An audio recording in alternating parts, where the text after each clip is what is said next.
You're listening to the School of Hard Knock Knocks podcast with me, Maury Morgan. Ladies and gentlemen, your next comedian.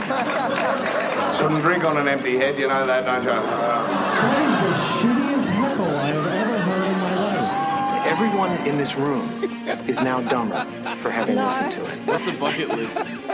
You have dangerously underprepared yourself for the shit that is about to get real. Michael Shafar is a stand-up comic and a writer for The Project on Network 10. But this success hasn't happened overnight. Like most stand-up comedians, it started off with bombing at his first open mic, and then 2 years of performing at every opportunity that presented itself. His next step was hosting The Leak on community television station Channel 31, before climbing the ranks to commercial television. In this School of Hard Knock Knocks stand-up comedy podcast, you will learn how religious cynicism, disinterest in a law degree and an unhealthy consumption of news can lead to a great comedy career. And if you'd like to kickstart your own stand-up comedy career, then join the School of Hard Knock Knocks 5-day stand-up comedy course in Melbourne this June 18 to 22nd. Legends of comedy Aussie Chris Franklin and UK Jeff Green are our special guest comedians. They'll also be headlining at the graduation on June 22 alongside the student comedians. Spots in this course are limited, so go to www.schoolofhardknockknocks.com and book your spot today. Now, Hard Knock Knockers, here's Michael Shafar. Michael, how are you? I'm good, thanks. How are you, Maury? Thank you very much for your time. I understand you're actually on your way to work right now, so I've caught you at a good time? Perfect time, yeah. I'm just on my way to Channel 10 because I write for The Project. Yeah, I'm going to be starting there pretty soon. That's a fantastic achievement, and we'll certainly be talking about that. The journey from a stand-up comedian and getting into RMI TV or being on Channel C31 and now writing for The Project. We're going to go through this, but I want to start from the beginning. A lot of the people that listen to this podcast, they're either just entering or learning about the trade, the craft, and they'd like to know kind of the beginnings. So can I ask, Michael, when was the first time you ever did an open mic? The first time I did an open mic would have been probably towards the start of 2014. I was kind of like, I'd had the kind of urge to do, comedy for a while, and then eventually kind of just like decided, well, I've got to give it a go. So just emailed I just went on Google and kind of Googled open mic rooms in Melbourne, found a couple, emailed, a guy who got back to me, and then he's like, well, just turn up, on this date and you can do 5 minutes. So, my first gig was 2014, and it was horrible and I was terrible and so bad. Where was it? Which room? At a place called Station 59 in Richmond. Mm-hmm. Nice. Which is where a lot of Melbourne comics do their first kind of gigs there. So that was actually, and they were happy to kind of have me come on and and do 5 minutes. So that was very nice of them. So let me just. Well, 5 minutes is a long time for someone who's never done stand-up before. So I'm assuming you had done, something at school or to friends and family? How did you go from 0 to 5? Well, not really. I remember at school I used to kind of do these speeches once a year. We had a speech competition, and so I used to do like a funny speech at school once a year. So, but other than that, that was really the only kind of, public speaking experience that I had. So, right. Yeah, but 5 minutes is definitely a long time when you're new, and watching someone bomb for 5 minutes feels like it goes on for a lot longer, and it feels. And did you bomb? How was it? How was the first time? Oh, obviously, I was terrible. I remember the audience being quite nice and quite supportive. So even when I had the semblance of a punchline, they kind of laughed a little bit. Right. So awkward. It was nice having that quite supportive crowd. It made me feel like, okay, maybe I can tell a joke. Maybe I can do this again. Right. And now, are you, at this point in time, are you sort of writing jokes in your own house? No one knows that you're interested in comedy? Or is there a family or friend or support group around you of some sort going, mate, you should be a comedian? No, honestly, I was kind of just, I didn't really have anyone telling me to be a comedian. Particularly, I was finishing a law degree at the time. So I think everyone assumed that I was just going to be a lawyer and have a pretty straight job. But I kind of just had the urge, and I got the sense that I, didn't really want to be a lawyer. So I was kind of looking for a way out. and comedy, I guess, was kind of a way out. Yeah, right. Isn't Sammy J, didn't he also follow a similar path of law? And Yeah, I think Sammy J went to Melbourne Uni and did law there. Ronnie Chang also did, Melbourne Uni law. Charlie Pickering was at Monash, probably maybe like 10 years ahead of me. McAuliffe as well. So there's a bunch of guys who, Yeah. So what is it about law that makes you want to leave it and do stand-up comedy? Probably just the hours. Right. No, I think there's a connection between law and comedy just because, law kind of teaches you to be very analytical, look for holes and, contradictions and so forth, and a lot of comedy about finding things that don't make sense. And, I think being analytical is pretty helpful, when you're doing comedy, and you kind of learn that, when you're studying law, I think, as well. So I think that's the connection. But I don't know. I've thought about it a lot. I think that's probably what's going on. It's not because Jim Carrey was in that movie, was it Liar Liar, some years ago? But I think that's probably the reason, just the way it kind of makes you think about things. Yeah, right. And so you go down to Richmond, you do your show, you're pretty awful, but people are super nice to you, and then you go, that experience wasn't traumatic enough, I'm going to keep doing this, and eventually you get your first paid gig. Yeah. So how long between that first traumatic episode to actually getting a paid gig? Oh, that's a great question. I'd say at least 6 months. And when I say paid gig, I mean like $20 or something. So we're not talking about proper money. But I don't think you don't really start getting regular paid gigs, I think, until you're a 5-10 year comedian. So it takes a lot of time. But I think for me it's more like, what time, when did I start getting comfortable on stage? When did I feel like I could go on stage and kind of, be funny, to a particular standard? Mm-hmm. And that probably took about, I don't know, at least 2 years, I'd say. And, I'm sure a few years from now, I'll look back and be like, oh, that was terrible at this stage. So I think you're always kind of, modifying your expectations of yourself of what's good and what's not good. Yeah, right. Before, you're on, as you mentioned earlier, you're on your way to Channel 10, but before you got your Channel 10 gig, you were on Channel 31. You were the host of The Leak. Yeah. Yeah. RMI TV, that is the behind-the-scenes production team that does that particular show, they have helped develop the careers of Dave O'Neill, Will Anderson, Rove, Dave Hughes, for example, and it seems like they've done exactly the same with you. So you've gone from The Leak and now you're working as a writer for the project. Yeah, it's a very good training ground, getting into doing stuff with RMI TV, doing stuff on Channel 31. It does teach you how to, make TV. And surprisingly, it isn't that different between, just from my experiences working on the Channel 31 show and now working at the project. It's surprisingly, it's quite similar. It's essentially the same kind of writing. There's a control room, there's a studio, there's, production staff and crew. It's remarkably kind of similar. The only difference is obviously that, Channel 10 has a lot more money and, a lot bigger, there's that extra level of professionalism, but it's remarkably similar. And I was kind of taken aback when I, walked into the office and kind of walked into the studio, the control room, and I thought, oh, well, this is just the same control room we had at Channel 31. So, it's a really good training ground just because I think it does actually give you a lot of real world experience.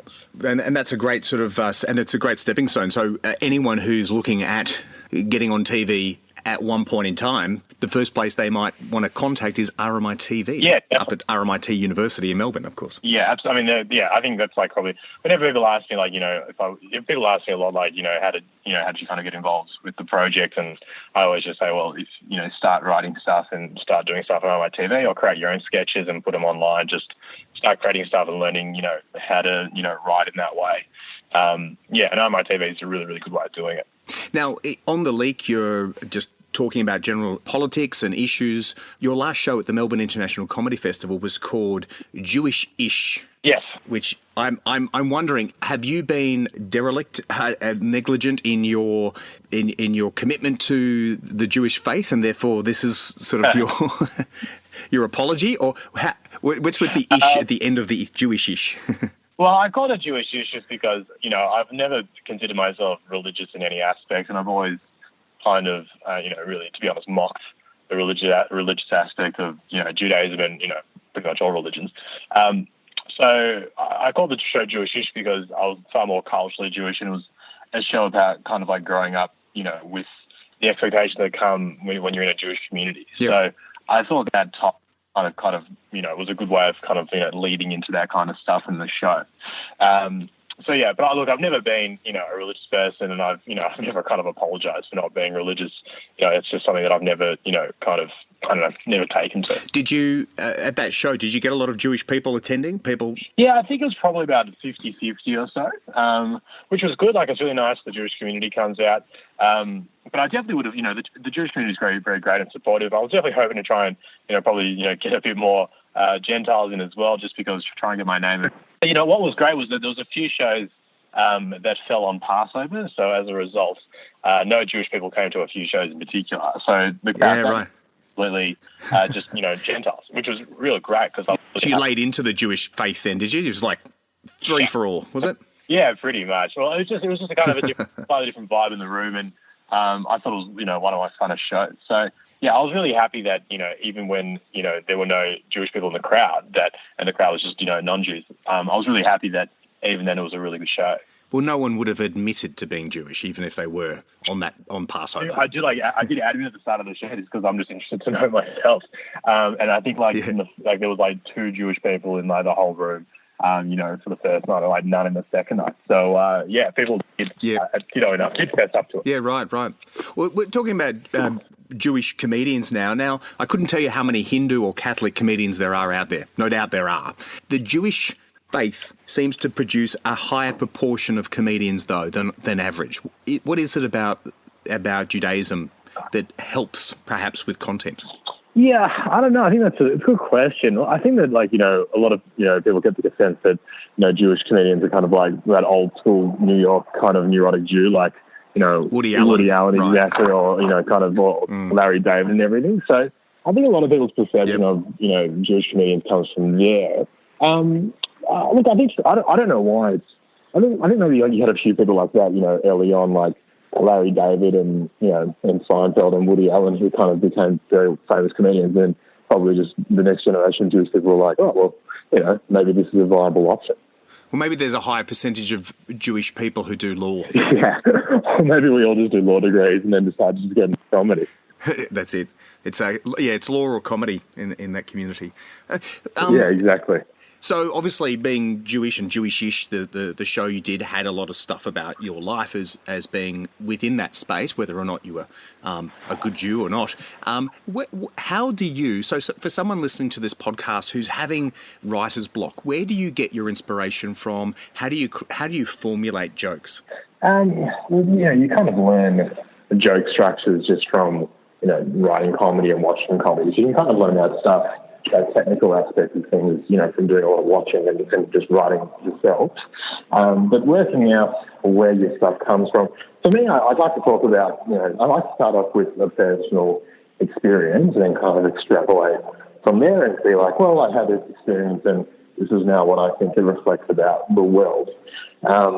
Just because I find that it's, if you start from personal experience that you know about it, you kind of have a bit more authority to talk about something, whereas if you kind of just start talking about, politics or whatever in this kind of abstract way, then, people are going to be like, well, you're not an expert on politics, why am I listening to you? So I think it's really, right. I think a good thing that I've, particularly in the past 12 months, probably started focusing on is trying to keep things, trying to start with like something personal that I'm, know a lot about and are very kind of are comfortable talking about because I've experienced it and lived it, and then kind of extrapolate from that and be like, oh, and this is kind of therefore why I think this about the world because of this personal experience I've had. Yep, great. And when it comes to stand-up compared to writing, you're at the project now.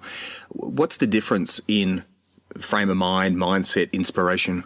Yeah, well, it's pretty different just because you kind of turn up and you kind of pretty much get told in advance, what the stories are going to be that day. So, they kind of, give you a lot of focus. Whereas with stand-up, you can write about anything, obviously, but I go into the show and, your focus is definitely narrowed. Like, this is what we're talking about. So in that sense, it's very, very different. And on top of that, the jokes have to be really, really concise and short because, the show has to be a certain length. Each segment is measured out. So you can't kind of, write, jokes on a tangent or, you have to really keep things really short and succinct, which is, really helpful I try to translate that into my stand-up just to make sure that when I'm doing stand-up, I try to be, as fast and as tight as possible the way the show kind of is. Right. So are you writing all of Peter Hellier's jokes there? Well, look, we definitely pitch ideas for like Dean and Karen while Eden, whoever's on the show. And, sometimes they'll use them, but, sometimes, these guys are so good and so funny themselves that, sometimes like we'll pitch them all these ideas and then they'll go on the show and do their own thing, and it's so much better than what we pitch. So I think it's really great being able to, work with guys who are that professional and that good, and just watching how they operate, and you can kind of learn a lot from that. Oh, yeah, fantastic. Obviously, the experience you gained from working on The Leak over at Channel 31 has helped with a very fast-moving news show, The Project, that you're on at Channel 10 now. Was there anything that specifically that you found saved the day from your experiences back in Channel 31? Well, I think the main thing I learned, doing that Channel 31 show was that it just taught me how to make content, make a lot of content, in a short amount of time, because we were doing an hour live show every week, and we were writing. We didn't have any writers really, so I mean, we had a bunch of maybe a few people pitching in ideas, but we were essentially writing the entire script, every week. So we had to just churn out so much content, and I think just kind of getting used to churning out content and like just knowing that you had the capacity to do that was, very confidence building when, you walk into like a TV show like The Project and they're like, okay, well, by 5:30 you need to have, a number of pages of jokes for the cast. So I think just learning how to churn out content and learning that you have the capacity to do that was the most important thing. So are you reading every newspaper, subscribe to every website to keep up with what's happening? Look, not really. I mean, I'm pretty kind of across the news anyway, just because I find it interesting. But I mean, a lot of the time, kind of will turn up and you'll have the stories kind of explained to you if you don't understand anything, so that you can kind of write on them. So it's good that we have a bunch of like really good journalists and producers of the show who if you don't understand a story, they can kind of sum it up for you pretty quickly. Yep. The Project, as with a lot of comedy in general, seems to be more left-leaning than, say, right-leaning. I think it's very hard to be a alt-right and be a stand-up comedian. So, in that sense, how do you make sure that your comedy is not too left-leaning and half the audience turn off? Yeah, like you're definitely trying not to. Look, at the end of the day, I think you're just trying to make something that's funny. And it turns out that a lot of comedy tends to be left-leaning just because, comedy's all about punching up, and people, right-wing conservatives tend to be the people in power. So you kind of punch up with people in power. If you're doing kind of right-wing comedy, you might find yourself punching down quite a lot, which is not something that people want to laugh at. Yeah. Look, obviously the show has its own kind of, worldview. It has its own perspective on issues. And I think that's fine. I think, people watch the show knowing that, they're going to get an opinion. And I think, as long as you're making it clear that this is your personal opinion and your personal take on an issue, I think it's fine. Like, look, if that alienates some people, that's fine. I think people will get alienated, if you try to be, really kind of like incredibly, impartial and neutral and take out any opinion, then I think you'll just annoy people who do want opinions. So no matter what you do, you're gonna make people turn off and not like the show. So may as well kind of make the show that you want. Yeah, well, fantastic. Well, look, I know you're busy. You're actually off right now, physically, probably getting dressed and heading out the door to Channel 10. If someone would like to book you for a show, do an event, I mean, you do broad comedy. It's not just focused on Jewish-ish, of course. How would someone get in contact with you? Yeah, well, they can get in touch with me just through my website. My name is just Michael Shafar. So it's just www.michaelshafar.com. I'm doing a show, if you're in Melbourne, I'm doing a show on the 3rd of June at the Butterfly Club called Melbourne Comedy's Rising Stars, where I host and introduce like 5 or 6 of, some of the country's best, emerging and established comedians. Great. So if you want to see me live hosting, that's a good one to come check out. Fantastic. Well, Michael, thank you very much for your time today. I understand you're a very, very busy man and very successful. I think your mum's pretty happy now that you've gone from The Leak up to Channel 10. That law degree may not have been very useful, but good on you. Yeah, she hopes that I'll still use the law degree one day, but yeah, we'll see what happens. Yeah, nice one. Cheers. Have a great one. I look forward to seeing you on stage soon. Thanks, man. I appreciate it.